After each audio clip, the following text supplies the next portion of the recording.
अस्सलाम वालेकुम।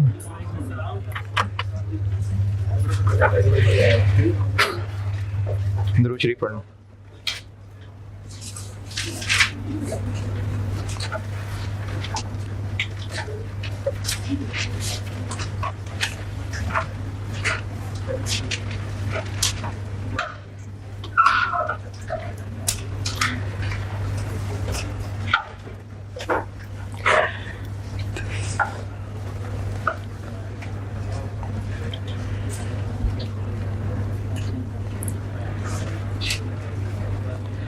सवाल दिया था कोई मैंने?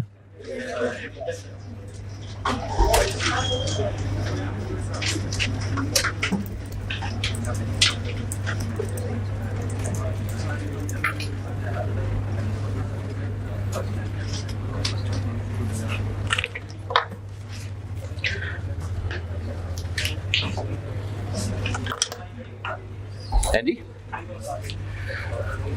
चले फिर ठीक है, क्लास खत्म नहीं होगी फिर।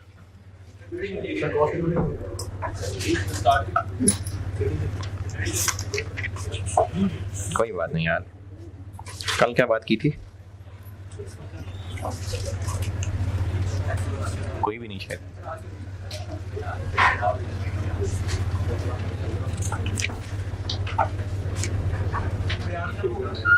है जी, इस जुम्मे को करूंगा कोशिश, अभी नहीं फाइनल कर पाया, देखता हूं।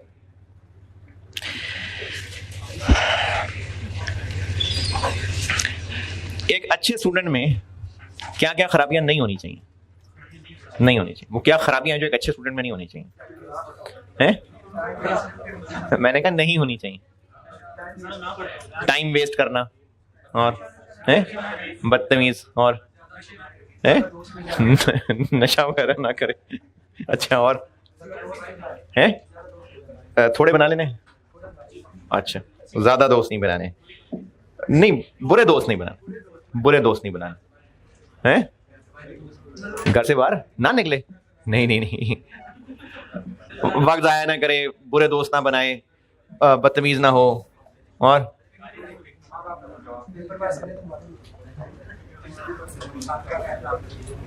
हाँ जी, और कोई? सिगरेट पीना, क्या पिए या ना पिए? ना पिए। अच्छा चले, मोटी मोटी बातें यही हैं कि टाइम जाया ना करता हूँ, और बुरे कंपनी, बुरे दोस्त ना हो, ओबे करता हूँ, चले बहुत है, मतलब डिसोबीडियंट ना हो। अच्छा, जिसमें ये खराबियां हुई, अरे बात कर लूं कि ना करूं, जिसमें ये खराबियां हुई तो वो हो सकता है फिलहाल अच्छा स्टूडेंट हो सकता है पास भी होता आ रहा हो सकता है वो पढ़ाई में बहुत अच्छा भी हो, तो वो ये कह सकता है जी मैं तो शुरू से ऐसा हूं, फिर भी देखो अच्छा परफॉर्म कर रहा हूं। लेकिन अगर ये बड़े बूढ़ों ने कहा कि भाई ये खराबियां नहीं होनी चाहिए अच्छे स्टूडेंट में, तो किसी वजह से ही कहा होगा। तो जिसके अंदर ये खराबियां हैं, और अगर वो फिलहाल अच्छा स्टूडेंट है भी, तो अगर वो खराबियां अंदर रही तो चांस ये है कि बिगड़ जाएगा, अच्छा स्टूडेंट नहीं रह जाएगा। तो इसलिए अभी की बेस पे तो बेशक कह सकता है जी अभी भी मेरे अंदर यही सारी खराबियां हैं, लेकिन मैं फिर भी अच्छा परफॉर्म कर रहा हूं, तो इसका मतलब इनसे कुछ नहीं होता। तो अभी नहीं हुआ, हो सकता है कुछ अर्से बाद हो जाए। लेकिन अगर ये खराबियां किसी के अंदर हैं, तो इसका मतलब है कि चांसेस हैं कि अभी बेशक अच्छा स्टूडेंट है, लेकिन कल को नहीं रहेगा अच्छा स्टूडेंट। अच्छा, जन्नत में जाने का वादा किससे? मोमिन से। मोमिन इब्ने हिब्बान। हाँ, एक बात और, जो बेतकल्लुफ दोस्तों की गैदरिंग होती है, मतलब जिसको आप कहें जी ये अच्छा टाइम गुजरता है, बड़ी खुशी में टाइम गुजरता है, उस डिस्कशन में क्या क्या होता है? झुकते हैं, बिल्कुल ठीक है। नहीं एग्जैक्टली डायलॉग ना बताएं, कुछ बातें बताने वाली नहीं है, लेकिन मैं बस मेन टाइप्स पूछ रहा हूँ। झुकते हो गए, और पढ़ाई की बात, पढ़ाई की बातें, अच्छा हाँ जी मेरा जिक्र होता है, अच्छा। गीबतें, हाँ गीबतें हैं, और झुकते हैं, और ऑब्वियसली गंदी बातें हैं जी। पॉलिटिक्स में भी मेनली गीबतें ही हो रही है ना, में भी गीबतें ही हो रही हैं। तो झुकते हैं, गंदी बातें और गीबतें, ये मेन चीजें हो रही होती हैं। अच्छा जी, अब जरा सुने, इब्ने हिब्बान 192, सईदना अब्दुल्ला बिन, अच्छा पुरानी बात फिर बता दूं, वो जिस अच्छे स्टूडेंट में फिलहाल अच्छा स्टूडेंट है लेकिन फलानी फलानी खराबियां हैं, तो रिस्क है कि वो अच्छे स्टूडेंट की कैटेगरी से निकल जाएगा। इब्ने हिबान 192, सईदना अब्दुल्ला रज़ियल्लाहु तआला अन्हु से रिवायत है, रसूलुल्लाह सल्लल्लाहु अलैहि वसल्लम ने फरमाया, मोमिन ताना देने वाला, और चला अड्डा तू मौलवी, अब तुम हमें नहीं पता तुम्हारा तुम क्या थे। मोमिन ताना देने वाला, लानत करने वाला, नाजेबा गुफ्तगू करने वाला और फहश गोई करने वाला नहीं होता। रिपीट, ताना देने वाला, लानत करने वाला, नाजेबा गुफ्तगू करने वाला और फहश गोई करने वाला नहीं होता। अब ये ताने और फहश गोई निकाल लें तो पीछे बचा ही कुछ नहीं। तो मोमिन ये नहीं होता, और अगर हम इंक्लूडिंग मी हम ये हैं तो फिलहाल तो शायद मोमिन हैं, लेकिन रिस्क है कि अगर ये चीजें रहीं तो वो आउट ना हो जाए इस कैटेगरी से। कल सवाल दिया था मैंने परसों, और वो सवाल था 18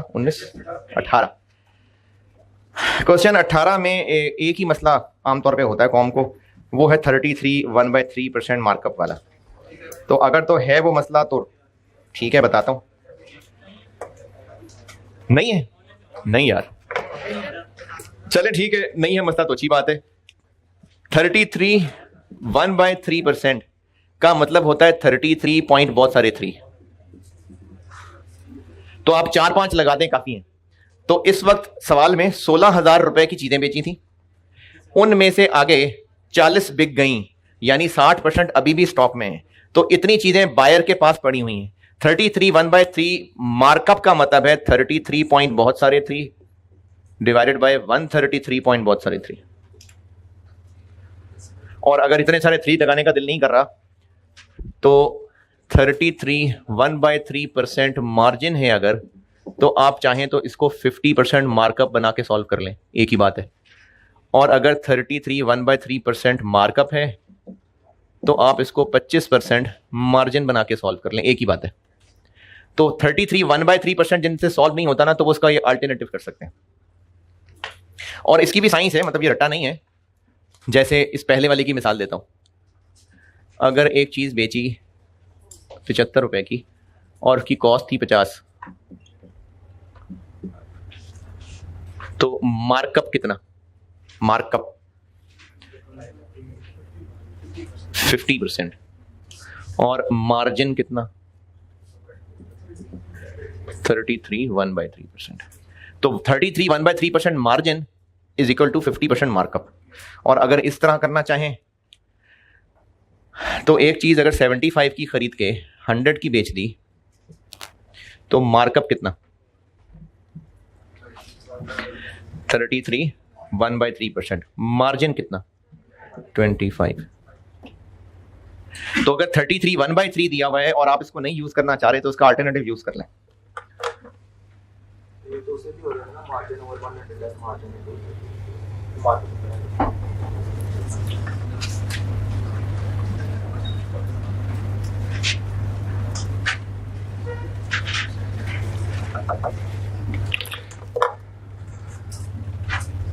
और इस सवाल में ब्रांड को गुडविल की वर्किंग में नेट एसेट्स में ऐड कर लिया और इंटेंजिबल एसेट बना लिया और फिर उसको एमोर्टाइज कर लिया।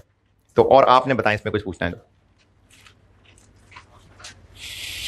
चलिए, बैलेंस शीट बस तकरीबन एंड के करीब है। 2 तगड़ी किस्म के एडजस्टमेंट्स रह गई हैं, वो मैं कराता हूं बस पे। बैलेंस शीट अभी तक कुछ रिपेयर समझ आया कंसोलिडेशन का, या ऊपर से फायरिंग हो रही है, नीचे से हो रही है?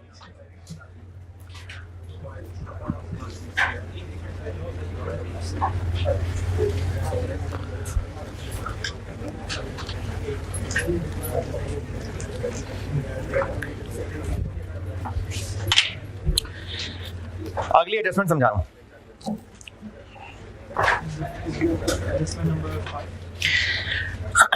अच्छा, जो अगली एडजस्टमेंट समझाने लगा हूं ना,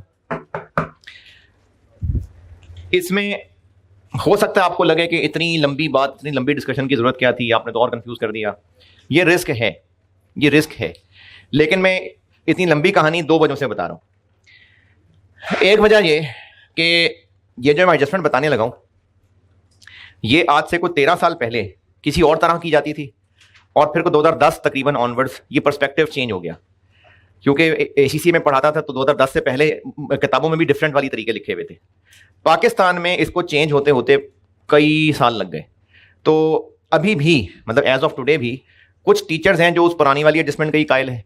आई कैप के 2019-20 से पहले पहले वाले सॉल्यूशंस उस पुरानी एडजस्टमेंट के कायल थे। फिर बड़ी मेहनत के बाद, मेरी मेहनत के बाद, तो वो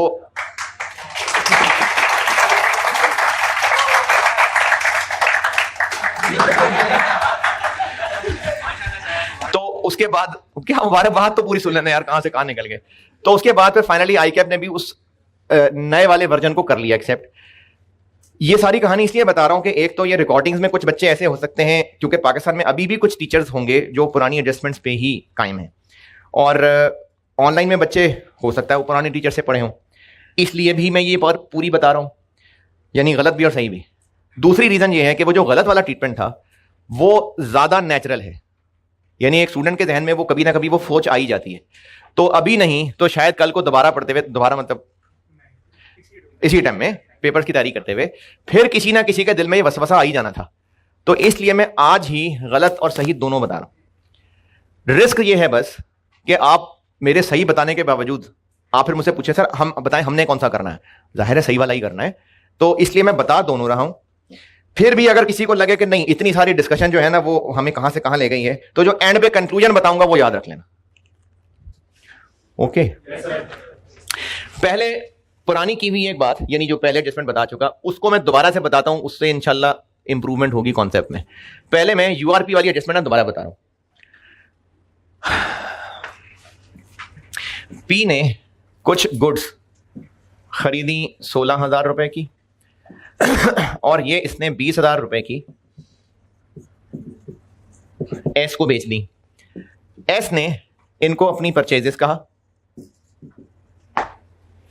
और एस इनमें से बस सिर्फ 10% चीजें ही बेच सका, 90% इसके पास रह गई। यानी ये 2,000 कॉस्ट वाली चीजें बेच सका अपने मुताबिक 3,400 की। अब इस ट्रांजैक्शन का SOFP पे रिजल्ट ये निकला कि पेरेंट की रिटेन अर्निंग में 4,000 आ गया और एस के करंट एसेट्स में इन्वेंट्री आ जाएगी है जी 18,000। प्रॉब्लम क्या है इसमें? हाँ जी अनरियलाइज्ड प्रॉफिट है। क्यों है अनरियलाइज्ड प्रॉफिट, क्या कॉन्सेप्ट है इसका? पी ने जो चीजें बेची थी प्रॉफिट रख के और उसको अपना प्रॉफिट मान लिया था, वो चीजें अभी भी ग्रुप के अंदर ही हैं। एस ने तो ठीक है इनको 20,000 का खरीदा और एस के लिए कॉस्ट 20 ही है और ये 20 के ही हिसाब से कह रहा है कि इनमें से 90% चीजें मेरे पास पड़ी हुई हैं और ये उनको अपना एसेट कह रहा है। एस सही है अपनी जगह, पी भी सही है, एस भी सही है, लेकिन जब हम ग्रुप की बात करते हैं तो ग्रुप पॉइंट ऑफ व्यू से ये इन्वेंट्री 18 की होनी चाहिए। ग्रुप की नजर में ये चीजें कितने की हैं?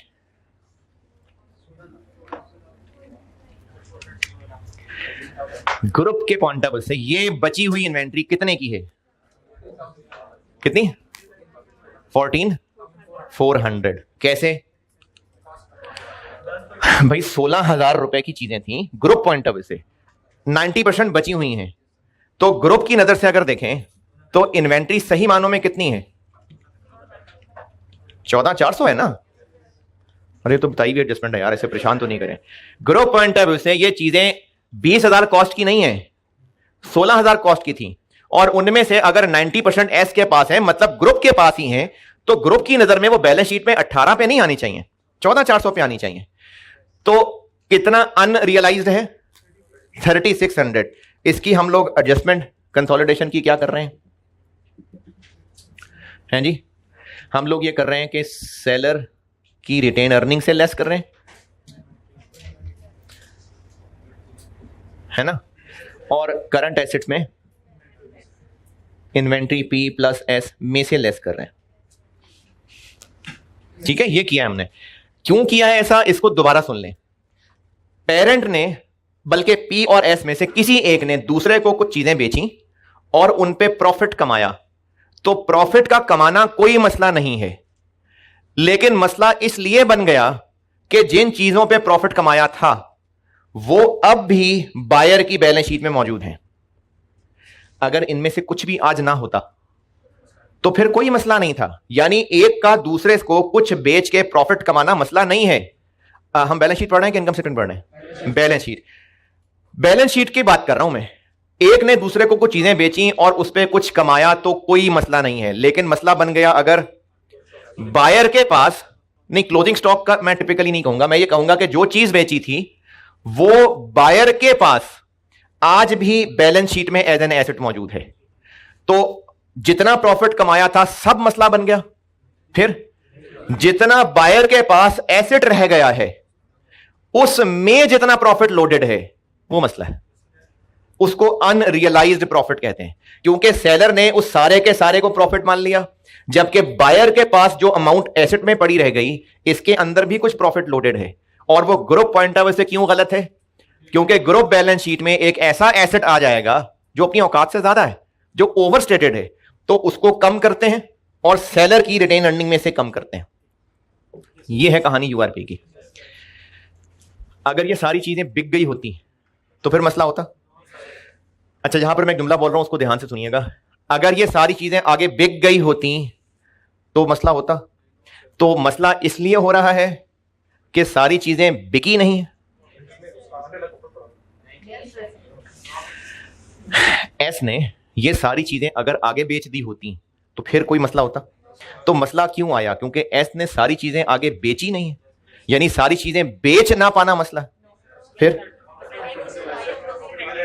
मसला बेच ना पाना नहीं है, मसला यह है कि जो खरीदा था उसमें से कुछ आज भी एसेट शो हो रहा है। यह मैं बेच ना पाने वाली बात इसलिए कर रहा हूं कि अगर ये गुड्स इसने इसको बेची होती और इसने उन गुड्स को आगे नहीं बेचना होता, खुद इस्तेमाल करनी होती, जैसे हो सकता है उसने स्टेशनरी खरीदी होती, हो सकता है उसने फ्यूल खरीदा होता, और उसने वो आगे नहीं बेचना होता, खुद ही इस्तेमाल करना होता और सारा इस्तेमाल कर चुका होता, तो फिर कोई इशू होता। इशू कब होता? अगर उस खरीदे हुए में से कुछ एसेट में आ रहा होता तो मसला बेचने ना बेचने का नहीं है। मसला क्या है कि पी और एस ने अगर एक दूसरे से कुछ खरीदा है तो बेचने वाले ने प्रॉफिट डाला था यकीनन। अगर उन चीजों में से बायर के पास अब भी कुछ एसेट में आ रहा है तो उसमें जो प्रॉफिट लोडेड है वो यूआरपी है। ओके, अच्छा, अब ना मैं सेम डाटा से, ताकि मैं रिलेट करके बता सकूं, सेम डाटा से एक और मिसाल बता रहा हूं। डाटा सेम ले रहा हूं लेकिन मिसाल कोई और देने लगा हूं। जी,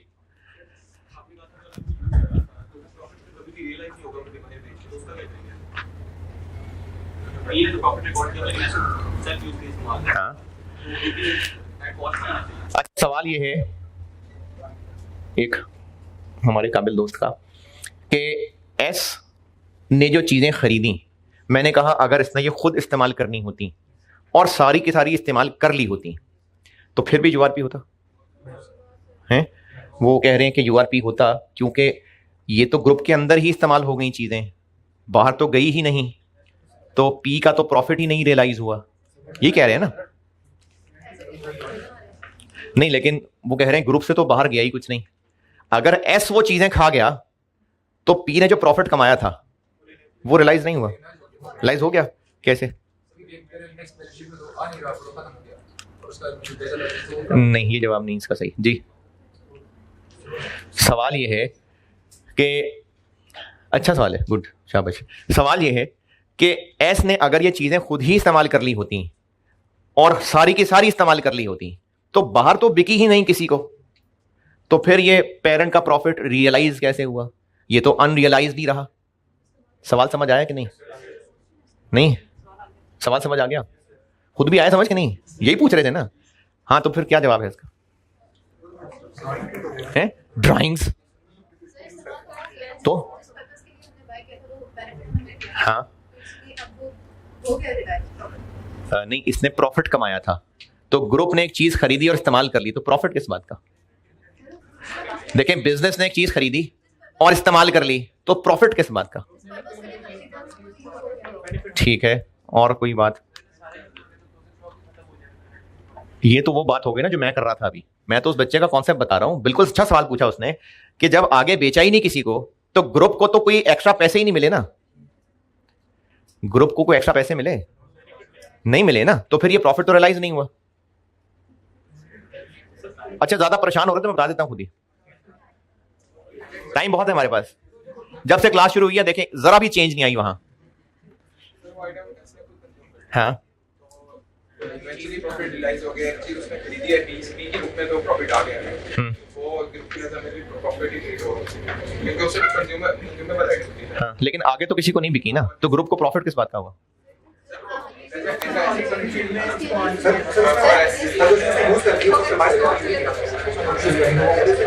अच्छा, वैसे इसका ज्यादा बेहतर जवाब तो मिलेगा जब इनकम स्टेटमेंट पढ़ेंगे।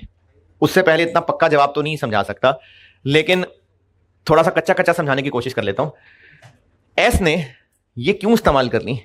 भूख लगी हुई थी। एस का बिजनेस ही होगा जिसमें ये इस्तेमाल होता होगा। लेट्स से रॉ मटेरियल होता होगा, तो उसने वो रॉ मटेरियल इस्तेमाल किया होगा, गुड्स बनाई होंगी, उन गुड्स की कॉस्ट ज्यादा बनी होगी, फिर उसने वो ज्यादा पे बेची होंगी, तो उसने फायदा ले लिया उससे, इवेंचुअली हो गया फायदा उसको। अगर ये फ्यूल भी था, डीजल का जनरेटर का फ्यूल था, उसने फिर भी इसको इस्तेमाल किया होगा, जनरेटर चला होगा, एक्टिविटीज जनरेट हुई होंगी, कस्टमर को सर्विसेज पहुंची होंगी, अल्टीमेटली आ गया होगा पैसा, तो प्रॉफिट हो गया रियलाइज। बायर ने अगर इन चीजों को इस्तेमाल कर लिया ना, चाहे उसके इस्तेमाल करने का मतलब दूसरों को बेचना है, चाहे खुद खा जाना है, इवन के चोरी क्यों ना ले गया हो, जब तक इन खरीदी हुई चीजों में से कुछ एसेट्स में नहीं आ रहा तब तक सब ठीक है। मसला ही तब है अगर ये आज भी इसको एसेट शो कर रहा है, तो ग्रुप में ये एसेट आना ये सही नहीं है। ओके अच्छा, अब ना मैं इन्हीं वैल्यूज को एक डिफरेंट मिसाल में पुट कर रहा हूं।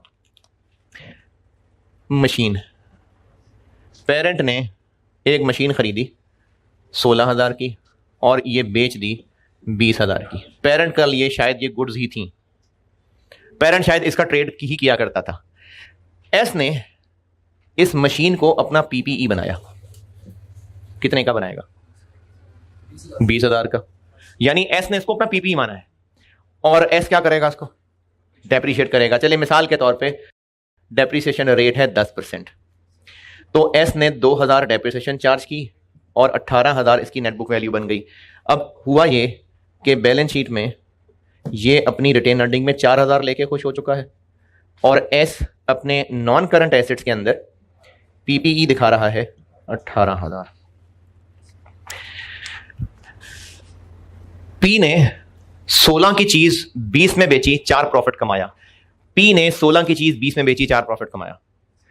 बायर ने इस 20 की चीज में से 10% को एक्सपेंस बना के बाकी 90% अपनी बैलेंस शीट में रखा हुआ है। बायर ने इसमें से 10% को एक्सपेंस बना के बाकी 90% अपने एसेट बैलेंस शीट में रखा हुआ है। ग्रुप पॉइंट ऑफ व्यू से ये एसेट में प्रॉफिट लोडेड है। ग्रुप पॉइंट ऑफ व्यू से एसेट में प्रॉफिट लोडेड है। ग्रुप के हिसाब से चूंकि इसमें प्रॉफिट लोडेड है तो सेलर का प्रॉफिट अनरियलाइज्ड है। ग्रुप पॉइंट ऑफ व्यू से चूंकि इसमें प्रॉफिट लोडेड है तो सेलर का प्रॉफिट अनरियलाइज्ड है। एडजस्टमेंट क्या बनी? सेलर की रिटेन अर्निंग से लेस और रेलेवेंट एसेट से लेस। यहां क्या करें? यहां पे क्या करूं? कंसोलिडेशन एडजस्टमेंट जी, सेलर की रिटेन अर्निंग से लेस और नॉन करंट एसेट्स में पीपी में से लेस।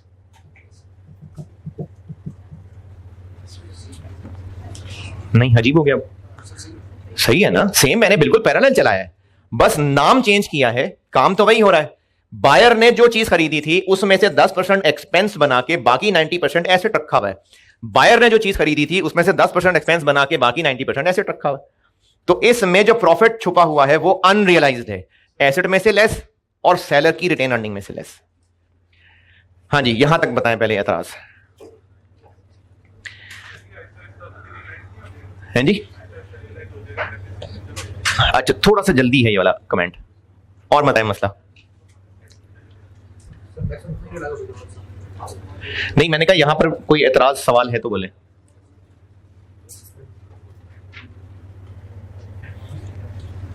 हाँ जी, कोई एतराज नहीं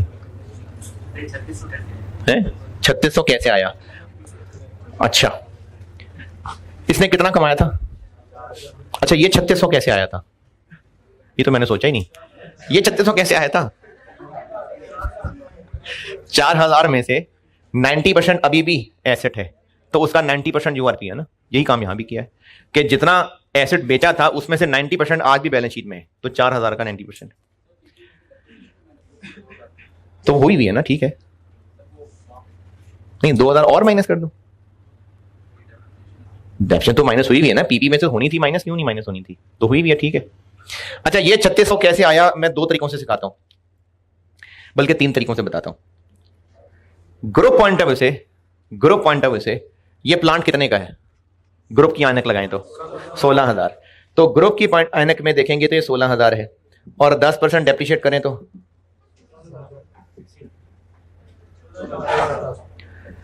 ग्रुप के पॉइंट ऑफ व्यू से जो पीपीई इतने पे आना चाहिए था वो इतने पे आ रहा है, तो 3600 प्रॉफिट लोडेड है ना, ये वही 36 है। एक और चीज, कितना मार्जिन कमाया, मार्जिन मार्कअप जो मर्जी कह दें, मार्जिन चले 20%, तो इस पे 20% लगाएं 3600, तो वही जैसे पहले भी गुड्स का यूआरपी निकाल रहे थे इसमें भी ऐसे ही निकालना है। लेकिन एक और तरीका बताना है जो मैं ज्यादा प्रेफर करूंगा, वो भी नहीं बता रहा, वो बताता हूं। हाँ भाई एतराज किसी को इस पे, हाँ क्या करें बताएं, क्या करना चाहिए बताएं ना, क्या करूं फिर भी करूं क्या, कंसोलिडेशन में क्या करूं, कुछ भी ना करें, क्या करें, नहीं मैंने तो बता दिया, अब आप बताएं, आप भी कुछ कहने लगे। कहाँ किया था, फेयर वैल्यू एडजस्टमेंट, अच्छा हाँ, एक्सपेंस बना होगा और एसेट डेप्रिशिएट हुआ होगा, बताएं भाई इसमें मसला। अच्छा जबरदस्ती मसला ना निकालें, ये मैंने सही बताया हुआ है, ये सही है, ये मैंने गलत वाला नहीं बताया हुआ, ये सही वाला बताया हुआ, तो जबरदस्ती मसला ना निकालें, अगर किसी को लग रहा है तो पूछें जी। हाँ हाँ है इंक्लूड है नहीं, मतलब डेप्शन माइनस करिए, ऊपर किया तो हुआ है, इसमें से डेप्शन माइनस करके ही आया हुआ है, ये मैंने बुक वैल्यू लिखी है यार, कहाँ, हाँ ज्यादा हुई है, फिर आप बताएं क्या करें, बताएं क्या करें, बताइए ना क्या करूं, कहां प्लस कहां माइनस, क्या करूं बताएं, बताएं ना, पी में, एस में, रिटेन अर्निंग में, करंट एसेट्स में, अच्छा चलें ये पी का कॉलम, ये एस का कॉलम, अब बोलें क्या करूं,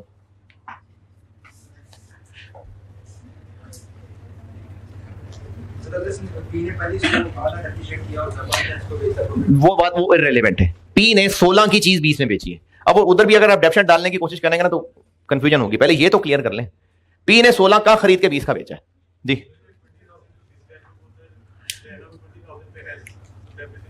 बिल्कुल ठीक है 16 पे, हाँ ये 400 का फर्क है, हाँ तो क्या करें इसका, सही है बिल्कुल ठीक है, क्या करें, किसकी रिटेन अर्निंग में, बायर की, क्यों, हाँ तो उसमें 400 लेस कर दूं, ऐड कर दूं बायर में, ऐड क्यों, हाँ जी शाबाश, यही सुनना था मैंने, ये मैं बता रहा था कि ये एक नेचुरल रिएक्शन है, ये गलत वाली एडजस्टमेंट, ये गलत है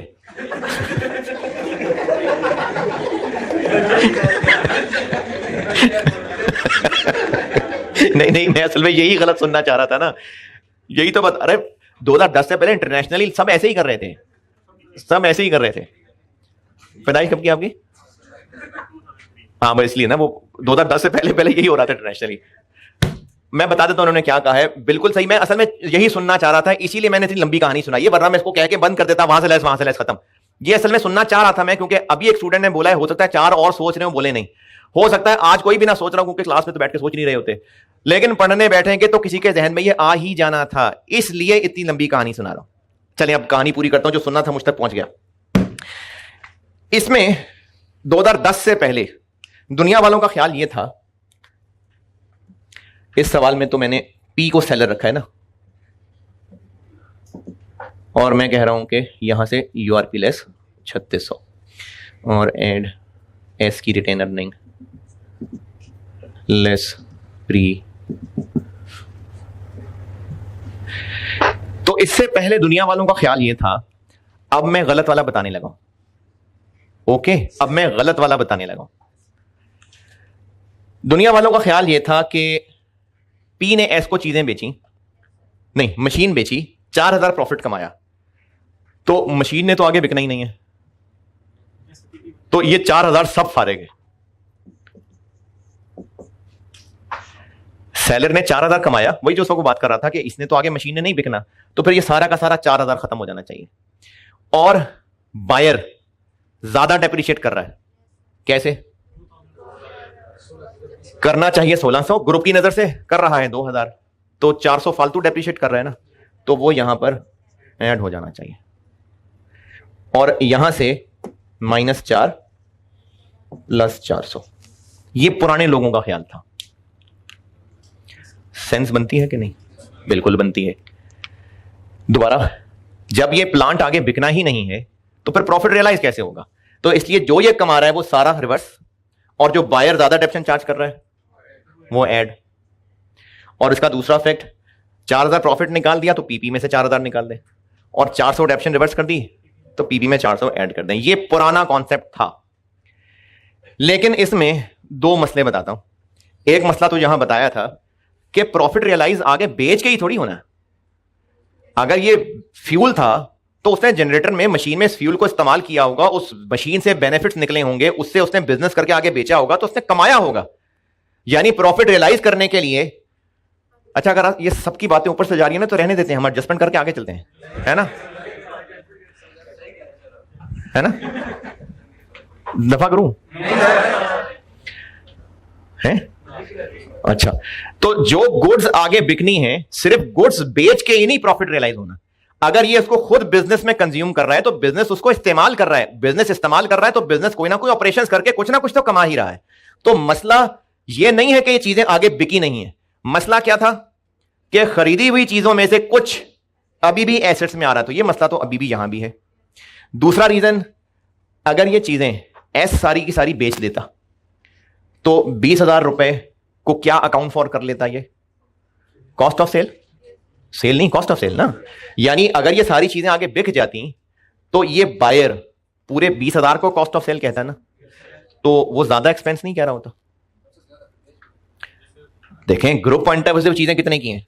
16, जबकि बायर उसको 20,000 का एक्सपेंस कह रहा है ना, तो ज्यादा हो गया। अगर बायर डेप्रिसिएशन ज्यादा चार्ज करने को हम रिवर्स कर रहे हैं तो फिर ये भी तो 20,000 कॉस्ट ऑफ सेल बना लेता, तो फिर इसको भी रिवर्स करते नहीं, क्योंकि इसको महंगा मिला है तो महंगा मिला है, इसने इस्तेमाल करके आगे बेनिफिट भी तो ज्यादा कमाए हैं ना। तो इसलिए एक का दूसरे को महंगा बेच के प्रॉफिट कमाना और दूसरे का महंगी चीज खरीद के इस्तेमाल करना कोई मसला नहीं है। मसला सिर्फ तब है अगर खरीदी हुई चीजों में से कुछ एसेट में आज भी मौजूद हो।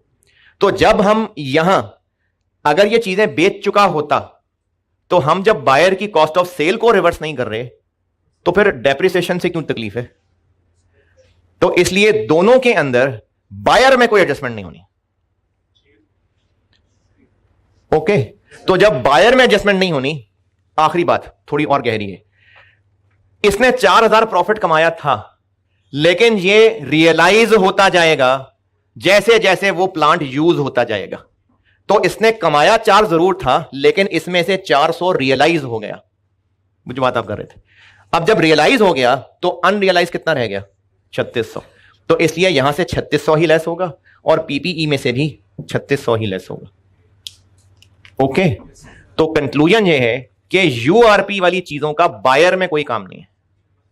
यूआरपी सेलर में से ही लेस करना है, सेलर में से लेस और रेलेवेंट एसेट में से लेस। ओके, तो ये पुरानी सोच थी कि पूरा प्रॉफिट यहां से लेस और एक्स्ट्रा डेप्रिसिएशन यहां ऐड, लेकिन अब ऐसा नहीं होता। आईकैप ने इसको बड़ी देर से अडॉप्ट किया, उस 1918 तक वो पुराने वाले सोल्यूशन ही होते थे, लेकिन वो अल्लाह का शुक्र है रिजॉल्व हो गया मामला। तो अब जो सही है वो यही है जो बता रहा हूं कि यूआरपी 3600 यहां से लेस होगा और 3600 ही यहां से लेस होगा। ये बस आखिरी कंक्लूडिंग बात थी कि यूआरपी चाहे वो गुड्स हो चाहे वो कोई पीपीई हो, यूआरपी सेलर की रिटेन अर्निंग में से लेस और रेलेवेंट एसेट में से लेस। अब रहा आखिरी मसला कि ये 3600 कैलकुलेट कैसे कैसे हो सकता है। एक तो ये तरीका बताया, ये तरीका कौन सा, कि ग्रुप पॉइंट ऑफ व्यू से सही बुक वैल्यू निकालें और एस की बुक वैल्यू निकालें, डिफरेंस ले लें। फिर एक और तरीका भी बताया था, मार्कअप मार्जिन लगा लें। लेकिन जो ज्यादा यूज होने वाला तरीका है ना, जो आपको फायदा पेपर में देगा, आप प्रॉफिट की अमाउंट लिखें और जितना अरसा गुजर चुका है इस अमाउंट को डेप्रिशिएट कर लें। क्योंकि जैसे जैसे ऐसे डेप्रिशिएट होता जाएगा वैसे वैसे ये प्रॉफिट रियलाइज होता जाएगा। तो ये ज्यादा बेहतर तरीका है कि जितना प्रॉफिट था वो उसमें से माइनस कर लें इस प्रॉफिट वाले पोर्शन की डेप्रिसिएशन। कुछ वैसा वैसा सा जैसे वो सरप्लस से रिटेन अर्निंग ट्रांसफर नहीं नेट कर रहे होते, ये कुछ वैसी सी चीज है। कोई मसला नहीं है, बिल्कुल ये लगा लें, लेकिन ये सवालों में आसान रह जाता है लगाना। ओके, अब आप नोट्स में आए और एडजस्टमेंट नंबर 5 पढ़ लें सारी। अच्छा, नोट्स में ना एक आपको मिलेगी 5A 5B, ये अभी रहने देना। मैंने फिर उसके बाद अल्टरनेटिवली कह के 5 लिखी हुई है। ये जो 5A और B लिखी है ना, मैंने इस तरह हमें इनकम स्टेटमेंट में करना पड़ता है, तो मैंने उसी की सपोर्ट के लिए बैलेंस शीट में लिख दी थी, लेकिन मैंने फील किया कि बच्चों को मुश्किल होती है, तो इसलिए मैं बैलेंस शीट में 5 भी बताता होता हूं। तो आप 5A और 5B छोड़ें और उसके बाद मैंने अल्टरनेटिवली कह के 5 लिखी हुई है, 5 पढ़ लें। एडजस्टमेंट 5 पढ़ लें और क्वेश्चन 17 कर दें अभी 10 मिनट के अंदर अंदर है। क्वेश्चन 18 करके आए ना, तो 17 अभी कर दें। होमवर्क अलग देना है मैंने, इसलिए 17 अभी करिए जी। वो हम ऐसे अकाउंट फॉर कर रहे हैं कि सेलर ने जो 4000 कमाया था वो अनरियलाइज था। नहीं नहीं, जितना डेप्रिशिएट हो रहा है वो रियलाइज हो रहा है, तो वो 400 नेट करके हमने 3600 बनाया है।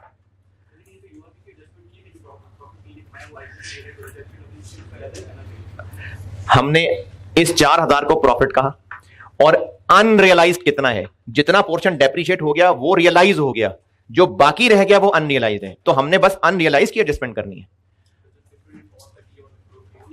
वो हो गई ना इसके अंदर अकाउंट पर। ये देखिए ना, 18000 और 14400 में फर्क 3600 का ही है। क्वेश्चन 17 कर दें अभी।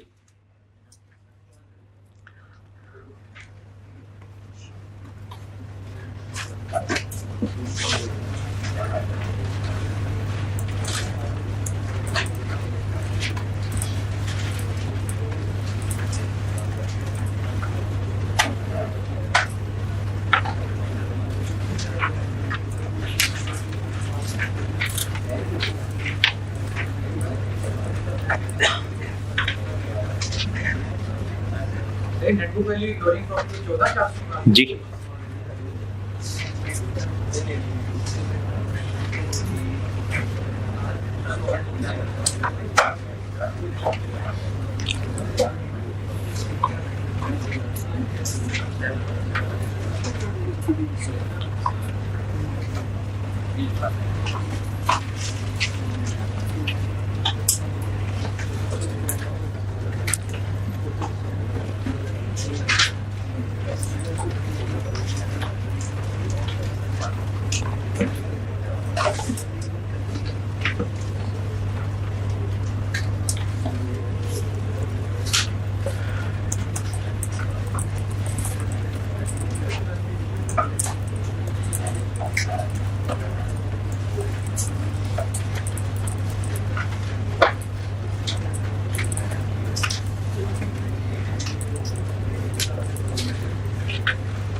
10 मिनट हो गए।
ज्यादा देर लग गई यार।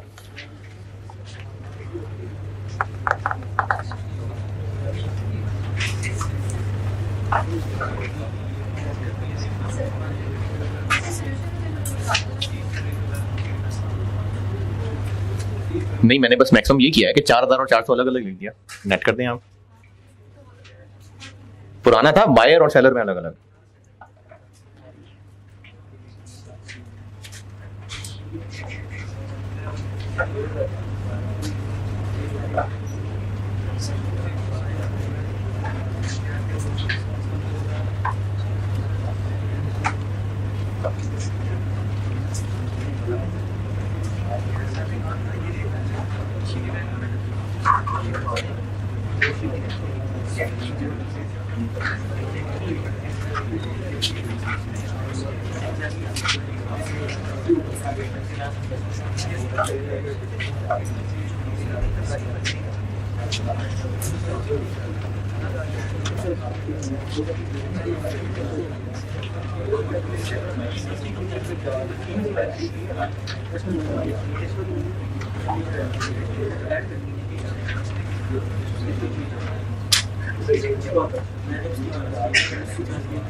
तो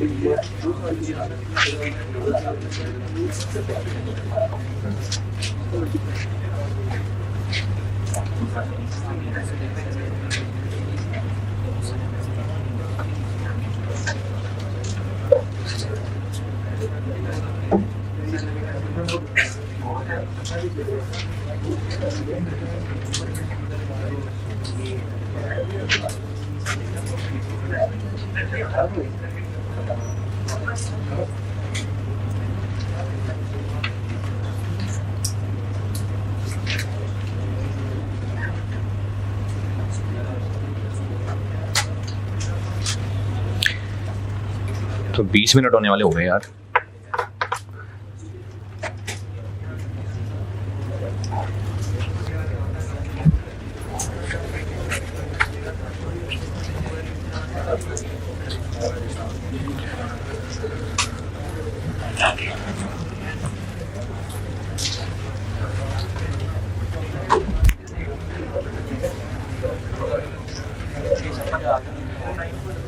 समझ आ गई लेकिन क्या मतलब समझ आ गई लेकिन हो नहीं रहा।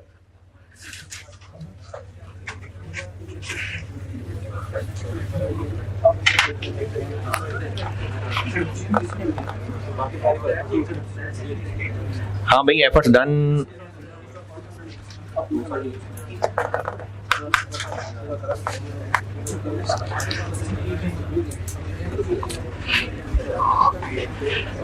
अगर कोशिश कर रहे हैं तो होमवर्क कर लें, या बस हो गए तो मैं डिस्कस करूं।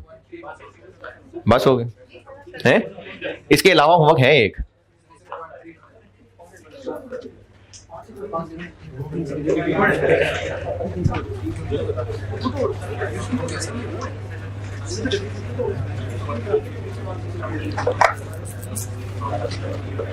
पॉइंट नंबर 3 और पॉइंट नंबर 4 में मसला होगा, बाकी तो कुछ नहीं है।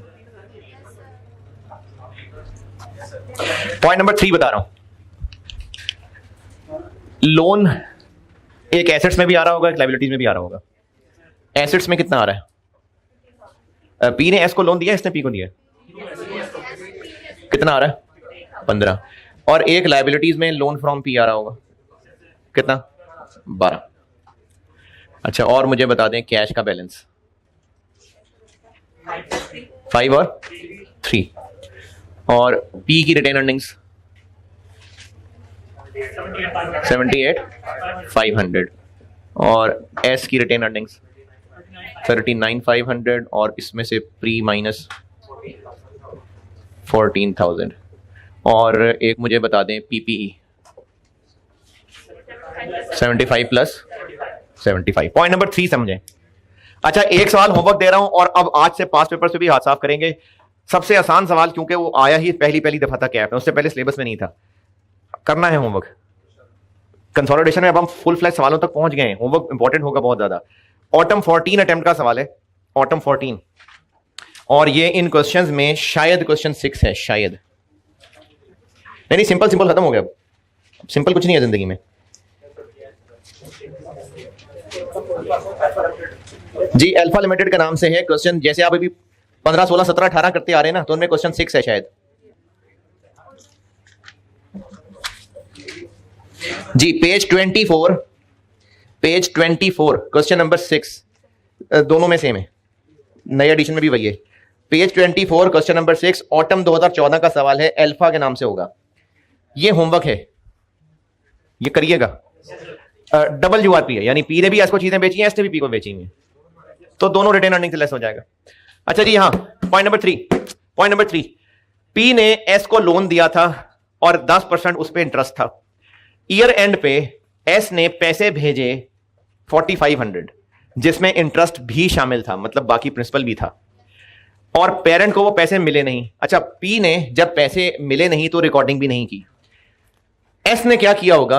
पैसे भेजे और एस ने इनको 4500 क्रेडिट किया होगा, और इसमें इंटरेस्ट भी था, 10% इंटरेस्ट था। कितना? तो एस ने उसको इंटरेस्ट एक्सपेंस बनाया होगा 1500, तो बाकी फिर क्या है?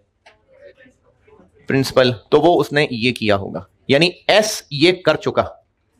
पेरेंट को पैसे पहुंचे नहीं, चलो अब पहुंचा लेते हैं। कैश डेबिट,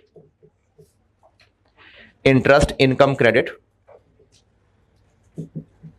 और लोन एसेट क्रेडिट। पेरेंट ने ये एंट्री नहीं की है ना, तो अब कर लेते हैं। क्या करें? Cash debit, interest income credit, add interest income और लोन क्रेडिट। और अब ये 12 ये एलिमिनेट हो जाएगा। ये 0.3 ये 12 बन गया ना। अब ये 12 ये इंटर कंपनी है, ये एलिमिनेट हो गया। ये 0.3 है, 0.3। और 0.4 ये है कि पी ने एस को मशीन बेची थी 17,000 रुपए की, 2,000 प्रॉफिट कमा के। कितना अर्सा हो गया इस बात को? हैं जी 6 महीने। तो प्रॉफिट कमाया था 2,000 और इस 2,000 को आप डेप्रिशिएट कर लें। 2,000 डिवाइडेड बाय परसेंटेज है कितना? 20%, 6/12 200। तो यूआरपी बन गया 1800। तो 1800 यहां से लेस और पी सेलर है तो 1800 यहां से लेस। ये था जी सवाल। उसने नहीं, मैंने किया हुआ है, लेकिन उन्होंने किया हुआ है। तो नहीं, मजाक कर रहा है यार, कोई बात नहीं। तो वो जो 2000 लेस और 200 ऐड किया हुआ वो यही है। हाँ 1800 नहीं 1800। वो मैंने 5A और B लिखा हुआ था ना, लेकिन बैलेंस शीट में वो 5 करके ही पढ़ाता हूं मैं। इनकम स्टेटमेंट में मैं इसको तोड़ के बताऊंगा। 0.34। चले वो ऑटम 14 वाला सवाल यार जरूर करके आना, जरूर। हाँ वो भी होगा, मैंने तो सिर्फ 3 और 4 बताया। ठीक है जी, अल्लाह हाफिज़।